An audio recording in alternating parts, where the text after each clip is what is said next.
Namaskar all the students, myself Umesh Kamar Shekhawat, and today I am going to start the new chapter from the class 12th chemistry and from the part 1 and the chapter number 3, that is electrochemistry. हम इस video में introduction देखेंगे electrochemistry का and then discuss some basic points which is very important for understand this chapter. ये जो video है वो specially आपके 11th में जो हम स्टडी करके आ चुके हैं already, the chapter number 8 that is the dogs, उसका कुछ बेसिक हम समझाएंगे ताकि इस चैप्टर को हम क्लियर कर सकें. Now first is the definition.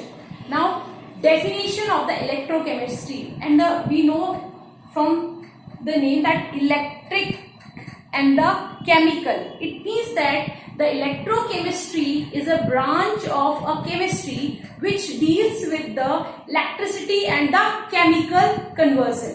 यानी changes होते हैं electricity और chemicals में, तो उसकी स्टडी जिसमें की जाती है उसे हम क्या कहते हैं, that is electrochemistry. Definition देखते हैं पहले हम.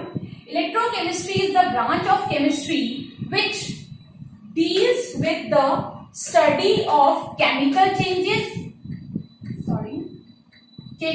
which occur on passing electric current. यानी क्या होगा, जब हम इलेक्ट्रिक करंट पास करेंगे तब कुछ केमिकल में चेंजेस होगा into certain chemical systems and also with the generation of electricity by carrying chemical reaction. It means that अगर हम इलेक्ट्रिसिटी पास करते हैं तो केमिकल्स में कुछ चेंजेस हो या फिर केमिकल्स में कुछ रिएक्शंस इस तरह से हो कि उससे क्या हो, इलेक्ट्रिसिटी प्रोड्यूस हो.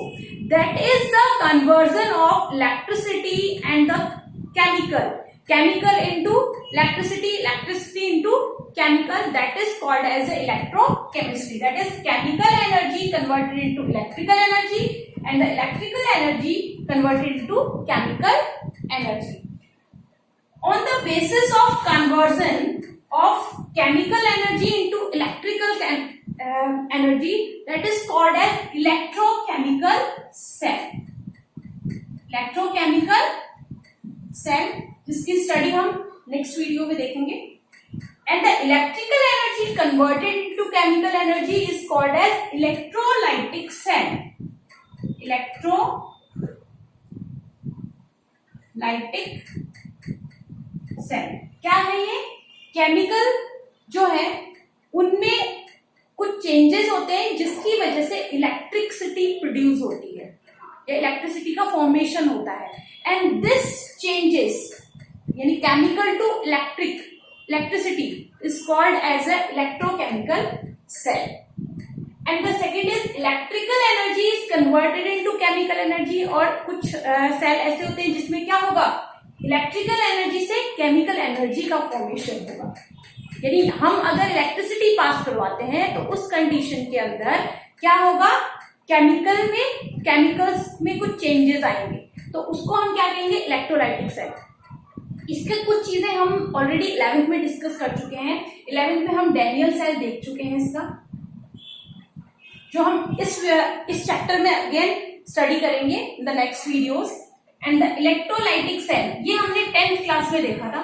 10th क्लास में हमने देखा था एक कुछ इस तरह से एक बीकर था, बीकर के अंदर इलेक्ट्रोड्स थे और इलेक्ट्रोड्स में जब हम इलेक्ट्रिसिटी पास कर रहे थे तो उस कंडीशन में यहाँ पर जो ये सॉल्यूशन में इलेक्ट्रॉन्स डिप होते हैं वहां पे कुछ इवोल्यूशन और डिपोजिशन हो रहा था.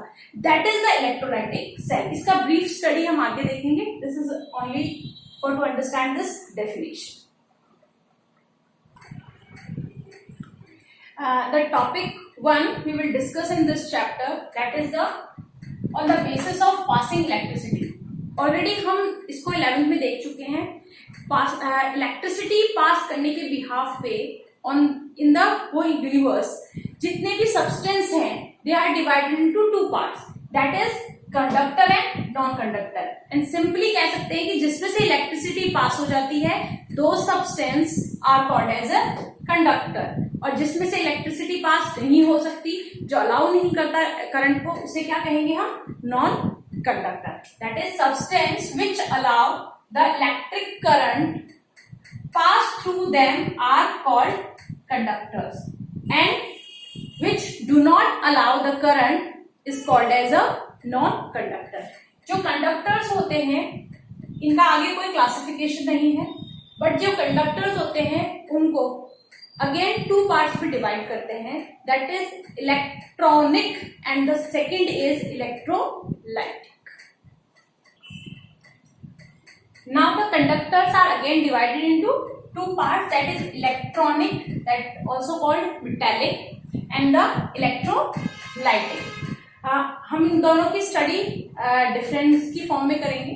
The first difference in between the metals and electrolytes, the first is due to free electrons.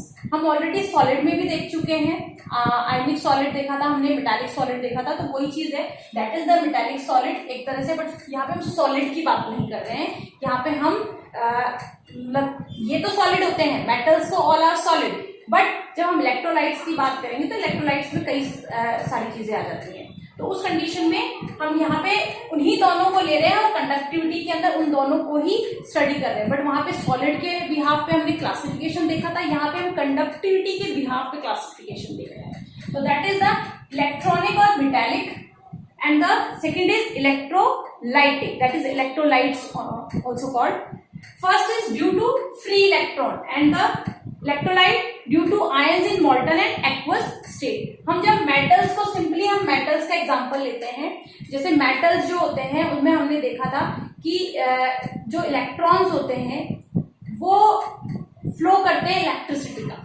ठीक है, इलेक्ट्रिसिटी के बिहाफ में हम देखें तो इलेक्ट्रॉन्स की वजह से मेटल्स में इलेक्ट्रिसिटी पास होती है. बट जब हम बात करते हैं electrolytes, that is electrolytic solutions की बात करें, तो उस कंडीशन में इलेक्ट्रोलाइट्स जो जितने भी होते हैं, दैट इज ऑल सॉल्ट्स हम उसमें इंक्लूडेड करते हैं. तो सॉल्ट्स की जब हम बात करेंगे, acid also included in this, तो यहाँ पे हम जब बात करें वो सॉलिड कंडीशन में जब होते हैं तो उस कंडीशन में उनमें इलेक्ट्रिसिटी पास नहीं होती. जैसे हम नमक की बात करें, सिंपली NaCl. बट हम जब बात करें इलेक्ट्रोलाइटिक सॉल्यूशन की तो हम क्या कहेंगे, that is due to the ions, due to the ions in molten and aqueous state. NaCl को अगर आप मेल्ट करवाते हो, टेम्परेचर देते हो, तो वो मॉल्टन स्टेट में और या फिर उसका एक्वस सॉल्यूशन बनाते हो तो उसमें से इलेक्ट्रिसिटी पास हो सकती है. That is the electrolytic conductors. Now second is during the conduction no any physical and chemical changes occurred except warming. जब हम बात कर रहे हैं मेटल्स की, मेटालिक और इलेक्ट्रॉनिक कंडक्टर्स की, तो उस कंडीशन में हम क्या कहते हैं, no any physical and chemical change. अगर आप मेटल में सिंपल हमने आयरन लिया, आयरन में से अगर हम इलेक्ट्रिसिटी पास करवाते हैं तो उसमें से इलेक्ट्रॉन की वजह से इलेक्ट्रिसिटी पास होती है, तो उसमें ना तो कोई फिजिकल स्टेट में चेंजेस आ रहा है कि भाई आयरन सॉलिड में है तो वो लिक्विड में कन्वर्ट हो गया, ऐसा कुछ भी नहीं है, और ना ही उसके केमिकल में कोई चेंजेस आ रहा है. जैसे यहाँ पे आयंस का फॉर्मेशन था तो NaCl जो सॉलिड में NaCl था वो किस में कन्वर्ट हो गया, इन मॉल्टन और aqueous state, that is ions Na+ and Cl-. But यहाँ पे ऐसा कुछ भी नहीं होता है एक्सेप्ट वार्मिंग, थोड़ा गर्म हो सकता है बस. इसके अलावा उसमें ना तो फिजिकल और कोई केमिकल चेंज होगा. Now in the electrolytic physical and chemical changes occur. Physical, NaCl solid से मेल्ट हो गया, यानी कि solid to liquid, liquid state में चेंज हो गया, यानी फिजिकल स्टेट चेंज हो गई.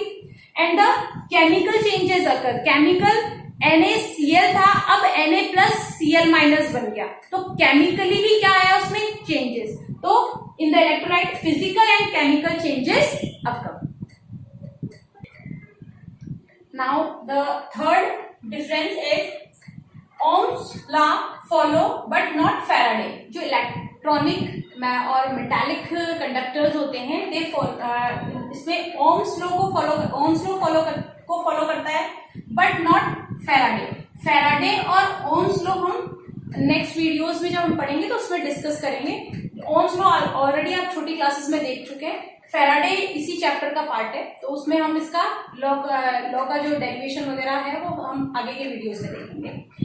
Now in the electrolytic Ohm's and Faraday both law follow. दोनों के दोनों लॉ को फॉलो करते हैं. Now the fourth point is resistance increase with increase of temperature. यानी जब हम मेटालिक्स की बात करते हैं, मेटालिक और इलेक्ट्रॉनिक कंडक्टर्स की, तो रेजिस्टेंस जो होता है वो डायरेक्टली प्रोपोर्शनल होता है टेम्परेचर की। यानी जितना ज्यादा आप टेम्परेचर बढ़ाएंगे उतना ही रेजिस्टेंस भी बढ़ेगा। रेजिस्टेंस भी जो टॉपिक है वो इसी चैप्टर का टॉपिक है और हम आगे के वीडियोस में रेजिस्टेंस को भी ब्रीफली स्टडी करेंगे। Now in the electrolytic resistance decreases with increases of temperature, but यहाँ पे कैसा है, इलेक्ट्रोलाइटिक में इनवर्सली प्रोपोर्शनल है। यानी अगर हम टेम्परेचर को क्या करते हैं, इंक्रीज करते हैं, तो रेजिस्टेंस क्या हो जाएगा, कम, for the electrolytic conductors. Now the fifth point is conductivity is high. जब इन दोनों का कंपैरिजन करते हैं कंडक्टिविटी के बिहाफ पे कि किसकी कंडक्टिविटी ज्यादा है, तो उस कंडीशन में इलेक्ट्रॉनिक और मेटालिक जो कंडक्टर्स होते हैं they have the high conductivity, but जो इलेक्ट्रोलाइटिक होते हैं वो इसके कंपैरिजन में they have the low conductivity. Now the examples of electronic and the metallic conductors examples is metal, alloy and the graphite. इसीलिए हमने सॉलिड की बात करी थी कि solid on the basis of classification के बेस पे हम नहीं बता सकते। यहाँ पे हम कंडक्टर्स के बिहाफ पे जब क्लासिफिकेशन कहते हैं तो इसमें ऑलरेडी जो आपका हमारा कोवेलेंट सॉलिड्स थे वो भी इसमें इंक्लूड होते हैं, और कोवेलेंट में जो हमारा मेन था that is exceptional case. Normally covalent के लिए हम क्या कहते हैं, they are the insulators, but one example is the exceptional and that is the graphite. और ग्रेफाइट बहुत काम आता है for the formation of electrodes. जो हम इलेक्ट्रोड्स यूज करते हैं सेल्स में, उसमें ग्रेफाइट का यूज किया जाता है because it is a good conductor of electricity. Now electrolytic KCl, NaCl, AgNO3 और सारे जितने भी सॉल्ट्स हैं वो सब के सब किसमें आएंगे, इलेक्ट्रोलाइटिक कंडक्टर्स में। Now the topic, next topic is electrolytes. हमने इलेक्ट्रोलाइटिक कंडक्टर्स देखे। इलेक्ट्रोलाइटिक कंडक्टर्स जो थे उसमें हमने क्या देखा, उसमें हमने देखा था कि जो इलेक्ट्रोलाइट्स हैं they are in a molten state and also in a aqueous state, they allow the electricity. तो यानी वो जो इलेक्ट्रोलाइट्स हैं वो क्या होते हैं, वो ऐसे सब्सटेंस होते हैं जिसमें से इलेक्ट्रिसिटी पास हो सकती है। बट इलेक्ट्रिसिटी पास होगी किस कंडीशन में, in the molten state and also in a aqueous state. यानी या तो उसे आप टेम्परेचर देके मेल्ट करवाइए या फिर उसमें आप वाटर सॉल्वेंट में उसको मिक्स करेंगे, तब ही पॉसिबल है। तो इलेक्ट्रोलाइट्स क्या होंगे, हमारे substance whose aqueous solution allow the conduction of electric current and are chemically decompose. Chemically decompose का मतलब होगा, जैसे हमने एग्जाम्पल लिया NaCl pour into water that is H2O, तो उस कंडीशन में NaCl converted into Na plus and Cl minus, ये एक्वस स्टेट में भी होगा, प्लस अगर ये चीज ना हो और हम क्या कहें मोल्टन, यानी हम इसे टेम्परेचर दें तो कितना होगा Na plus and Cl minus में NaCl that is electrolyte decompose हो जाएगा, और डीकम्पोज होके क्या बनाएगा, कैटायन और एनायन। दैट इज जिसपे पॉजिटिव चार्ज होगा उसे हम कहेंगे कैटायन और जिसपे नेगेटिव चार्ज होगा उसे हम कहेंगे anion. Now the electrolytes are again divided into two parts. जितने भी इलेक्ट्रोलाइट्स हैं उनको हम दो पार्ट्स में डिवाइड करते हैं, that is the strong electrolytes and weak electrolytes. किसके बिहाफ पे करते हैं, उनके आयनाइजेशन के बिहाफ पे। जो स्ट्रॉन्ग इलेक्ट्रोलाइट्स होते हैं which can ionize completely in aqueous solution, यानी आप जो वो इलेक्ट्रोलाइट्स जिसको आप जब एक्वस सॉल्यूशन में डालते हैं तो उस कंडीशन में वो कंप्लीटली आयनाइज हो जाते हैं, यानी जितने भी उनके इलेक्ट्रोलाइट्स के मॉलिक्यूल्स होंगे वो सारे के सारे आयनाइज हो जाते हैं और आयंस में कन्वर्ट हो जाते हैं। But for the weak electrolytes, यानी ऐसे इलेक्ट्रोलाइट्स जो जिनका कुछ स्मॉल एक्सटेंट ही आयनाइज्ड हो पाता है जबकि बाकी कुछ पार्ट उसका नॉन आयनाइज्ड रहता है, तो उस तरह के इलेक्ट्रोलाइट्स को हम क्या कहते हैं, वीक इलेक्ट्रोलाइट्स। जब हम एग्जांपल्स की बात करेंगे तो for the strong electrolyte, strong bases में हम स्ट्रॉन्ग एसिड्स की बात करेंगे तो स्ट्रॉन्ग एसिड्स में हमारे तीनों जो मेन एसिड्स जो हम यूज करते हैं नॉर्मली प्रैक्टिकल्स में वो तीनों आ जाएंगे, that is H2SO4, HCl and आपका HNO3। नाउ स्ट्रॉन्ग बेस में भी दैट इज NaOH और KOH। जो लैब में ये सब चीजें सबसे ज्यादा H2SO4, HCl, HNO3, KOH, NaOH हम यूज में लेते हैं। एंड द ऑल सॉल्ट्स, जितने भी सॉल्ट्स हैं जो हम सॉल्ट एनालिसिस में भी प्रैक्टिकल में करेंगे, वो सारे salts already included in the strong electrolytes. Now the weak electrolytes. Weak electrolytes में जब हम बात करेंगे तो वीक इलेक्ट्रोलाइट्स में वीक एसिड्स की बात करेंगे, जैसे CH3COOH, H3PO4 and the H2CO3, and the weak bases, that is NH4OH and the CaOH all twice। ये इंपॉर्टेंट एग्जांपल्स है जो मैंने यहाँ पे लिखे हैं, तो इनको आप अच्छी तरह से लर्न कर लीजिए। Now the next topic is redox. Redox already हम 11th में स्टडी कर चुके हैं, बट यहाँ पे हम थोड़ा सा इसका रिविजन देखेंगे ताकि आपको इस चैप्टर में कोई प्रॉब्लम ना आए रिडॉक्स को लेके। Now that is what is the meaning of redox?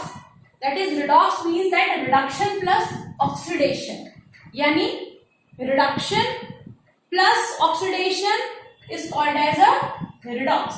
यानी ऐसी केमिकल रिएक्शंस जिसमें रिडक्शन भी हो रहा है, ऑक्सीडेशन भी होता है, उन केमिकल रिएक्शन को हम क्या कहते हैं? Redox reaction. जो हम अभी इलेक्ट्रोकेमिकल सेल पढ़ेंगे तो हम देखेंगे कि किस तरह से रिडॉक्स का रोल होता है उस इलेक्ट्रोकेमिकल सेल में। नाउ हम यहाँ पे एक बार रिडॉक्स के अंदर ऑक्सीडेशन और रिडक्शन को समझेंगे, क्या ऑक्सीडेशन प्रोसीजर होता है और क्या रिडक्शन होता है। Now oxidation and the reduction. Oxidation means that the loss of electron, यानी अगर कोई एटम है तो अगर वो अपना इलेक्ट्रॉन दे देता है, लॉस कर देता है, तो उसे हम क्या कहते हैं? डोनेट कर देता है, तो उसे वो क्या हो जाए? उस प्रोसीजर को क्या कहेंगे? Oxidation. That is the procedure in which the donating of electrons is called as a oxidation. And the process of receiving of electron, अगर कोई एटम इलेक्ट्रॉन ले लेता है तो उसे क्या कहेंगे हम? That is reduction. इसमें और भी पॉइंट्स हम इसको भी कहते हैं इंक्रीज इन ऑक्सीडेशन नंबर। अगर किसी एटम एलिमेंट का ऑक्सीडेशन नंबर इंक्रीज हो जाता है, यानी उसकी ऑक्सीडेशन नंबर जो इंक्रीज हो जाता है, तो उसको भी क्या कहेंगे हम? ऑक्सीडेशन। अगर उसके ऑक्सीडेशन नंबर में कमी आती है तो उस प्रोसीजर को क्या कहेंगे? Reduction. Simply that is release the electron और लॉस ऑफ इलेक्ट्रॉन। आप किसी भी पॉइंट, किसी भी लाइन से उसको लर्न कर सकते हैं, याद रख सकते हैं कि that is loss of electron, that is oxidation, and the gain of electron, that is reduction. तो हम एग्जांपल ले रहे हैं, जैसे सोडियम की बात करते हैं, तो उस कंडीशन में Na converted into Na plus and plus 1 electron. तो इसमें क्या हुआ है? इस Na ने अपना एक इलेक्ट्रॉन डोनेट कर दिया है, रिलीज कर दिया है, तो उस कंडीशन में इसमें चार्ज क्या आया? +1। तो यानी this process is called as a oxidation. और इलेक्ट्रॉन डोनेट करने के बाद में उसके ऊपर जो रेजिडुअल चार्ज होता है, उस चार्ज को हम क्या कहते हैं? That is a oxidation number. Okay, now Cl एक इलेक्ट्रॉन लेगा and then converted into Cl minus. यानी यहां पे क्या था? इस कंडीशन में इसका ऑक्सीडेशन नंबर 0 था, जैसे Na का यहाँ पे 0 था, यहाँ पे क्या हो गया? +1। यहाँ पे Cl का 0 था, यहाँ क्या हो गया? -1। तो यहाँ पे इसके चार्ज में क्या आई है? कमी। ठीक है, यानी एक तरह से इसने इलेक्ट्रॉन क्या कर लिया है? गेन कर लिया है। यानी इसका चार्ज तो माइनस में है, बट इसके पास में इलेक्ट्रॉन क्या है? एक्स्ट्रा। ओके, इलेक्ट्रॉन गेन कर रहा है। यहां पे इलेक्ट्रॉन की कमी आती है, यहां पे इलेक्ट्रॉन बढ़ता है। ओके, और यहाँ पे चार्जेस +1 आ रहा है, यहाँ पे क्या आएगा? -1। यानी इसके पास एक इलेक्ट्रॉन एक्स्ट्रा है और इसके पास एक इलेक्ट्रॉन कम है। तो इस प्रोसीजर को क्या कहेंगे हम? That is reduction. जो चार्जेस होते हैं कुछ एटम्स में, जब हम उसकी चार्जेस की बात करेंगे तो वो कुछ ग्रुप्स में, एटम्स में फिक्स्ड होते हैं, बट कुछ में नहीं होते। जैसे हम डी ब्लॉक की बात करें तो डी ब्लॉक में वेरिएबल ऑक्सीडेशन नंबर शो करता है D block, but group 1, group 2 और ग्रुप 16 एंड 17 जो है वो ग्रुप्स जो फिक्स चार्जेस हैं वही शो करते हैं, स्पेशली कुछ केमिकल्स के साथ में। तो उस कंडीशन में हम उनको याद रख सकते हैं, और उसके साथ में किसी और अदर एटम्स का अगर हमें निकालने को आता है ऑक्सीडेशन नंबर, तो हम कैलकुलेट भी कर सकते हैं। Now the calculation of oxidation number, हम ऑक्सीडेशन नंबर देखेंगे कैलकुलेट करना। इसमें हम कुछ चीजें देख रहे हैं, ये आप नोट कर लीजिएगा। क्या है, फर्स्ट ग्रुप जो होता है आपका, उसमें फर्स्ट ग्रुप के एलिमेंट्स का चार्ज जो होता है वो +1 होता है हमेशा। सेकेंड ग्रुप के एलिमेंट्स का चार्ज होगा +2, एंड द 16 ग्रुप जो एलिमेंट्स है उसके अंदर आएगा -2 charge, and the 17 groups have -1। And the hydrogen +1 और -1 दोनों शो करता है। अगर हाइड्रोजन विथ नॉन मेटल, अगर नॉन मेटल्स के साथ में हाइड्रोजन ऐड है और जब वो सेपरेट होगा उससे, तो उस कंडीशन में उस पर चार्ज आएगा +1। लेकिन अगर वो किसके साथ है, मेटल्स के साथ में, तो उस कंडीशन पे उस पर चार्ज आता है -1। जैसे एग्जांपल ले लेते हैं हम, HCl की बात करते हैं और एक हम बात करते हैं NaHD। जब HCl का आयनाइजेशन होता है तो H पे चार्ज आता है +1 एंड द Cl-, ओके। जबकि NaH जब सेपरेट होंगे तो उस कंडीशन में sodium have the plus charge and H have the minus charge. इसको हम बोलते हैं हाइड्रोजन आयन और इसको हम बोलते हैं hydride ion. Now calculate the oxidation number in H2SO4। H2SO4 में हम सल्फर का ऑक्सीडेशन नंबर कैलकुलेट करेंगे। तो उसके लिए हम देखेंगे हाइड्रोजन कितने हैं हमारे पास में, 2, तो हम यहां लिखेंगे 2, और हाइड्रोजन पे चार्ज कितना होगा, क्या है ये, नॉन मेटल्स है, नॉन मेटल्स की कंडीशन में +1 उसे ब्रैकेट में लिखेंगे, देन प्लस जिसकी हमें ऑक्सीडेशन नंबर कैलकुलेट करनी होती है उसको हम क्या मानते हैं, that is X +4। Now oxygen पे कितना चार्ज होता है, -2। Now -2 and that equals to 0।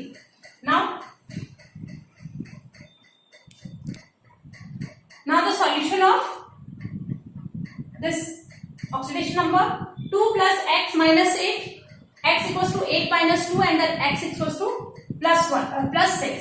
It means sulphur का ऑक्सीडेशन नंबर कितना होगा, +6। इसी तरह से आप कई और भी मॉलिक्यूल्स हैं उनमें आप ऑक्सीडेशन नंबर कैलकुलेट कर सकते हैं। आगे के चैप्टर में हमारे पास में calculation of oxidation number plus redox से रिलेटेड काफी सारी चीजें आएंगी। रिएक्शंस में हमें काम आएगा रिडॉक्स, इसलिए आपको रिडॉक्स कंप्लीट करना जरूरी है for this chapter specially. Now today's homework, the question number 1, calculate the oxidation number. इसमें आपको ऑक्सीडेशन नंबर कैलकुलेट करना है जिसपे अंडरलाइन है CCl4, CH4, AgNO3, CuCl2। इसमें जिसपे भी अंडरलाइन है उसका हमें ऑक्सीडेशन